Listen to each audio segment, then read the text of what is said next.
కుష్ఠ వ్యాధిగ్రస్తుల గుర్తింపు సర్వేను పగడ్బందీగా చేపట్టాలని ఎయిడ్స్ అండ్ లెప్రసీ వైద్యాధికారి డాక్టర్ శ్రీకాంత్ అన్నారు. ఆదిలాబాద్ జిల్లా కేంద్రంలోని డిఎంహెచ్ఓ కార్యాలయం సమావేశ మందిరంలో కుష్ఠ వ్యాధి గ్రస్తుల గుర్తింపు సర్వే 2022పై పిహెచ్సిల వైద్యాధికారులు లెప్రసీ నోడల్ పర్సనల్కు శిక్షణ ఇచ్చారు. ఆశా వర్కర్లు, కార్యకర్త, పురుష వాలంటీర్లతో కూడిన బృందం తమకు కేటాయించిన ఇండ్లను సందర్శించి ప్రతి ఒక్కరిని క్షుణ్ణంగా పరిశీలించాలని అన్నారు. ఇంట్లో ఎవరైనా కుటుంబ సభ్యులు అందుబాటులో లేకుంటే మరోసారి వెళ్లాలని సూచించారు. కుష్ఠ వ్యాధిని ఎలా గుర్తించాలో అవగాహన కల్పించారు.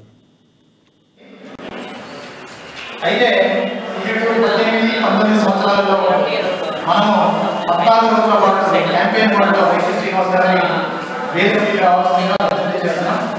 అదేవిధంగా ఇప్పుడు మనం డాక్టర్ అశోక్ గారిని కూడా వేదికకి రావాల్సిందిగా మనందరికీ తెలిసిందే. మన జిల్లాలో 2022 శిక్షణ కార్యక్రమానికి హాజరైన వివిధ ఎల్సిడిసి క్యాంపెయిన్, లెప్రసీ క్యాంపెయిన్ ఒక 14 రోజుల పాటు ఆశా వర్కర్స్ ప్రతి ఇంటికి వెళ్ళి లెప్రసీ సర్వే చేయడం జరిగింది. ఆ 3 సంవత్సరాలు కేసెస్ గణనీయంగా పెరిగాయి.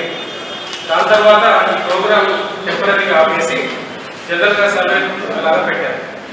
మళ్ళీ కేసులు తగ్గుముఖం పడ్డాయి కాబట్టి మళ్ళీ సమాజంలో ఏమైనా గుర్తించిన కేసులు, దాగున్న కేసులు ఏమైనా ఉంటే వాటిని మళ్ళీ వెతికి బయట తీయడానికి ఈ సంవత్సరం 4th ఫేజ్ ఆఫ్ ఎన్సిడిసి ప్రోగ్రామ్ని మన గవర్నమెంట్ ఆఫ్ ఇండియా మరియు మన గవర్నమెంట్ ఆఫ్ తెలంగాణ ఆదేశాల మేరకు మనము ఈ నెల డిసెంబర్ 6వ తారీఖు నుంచి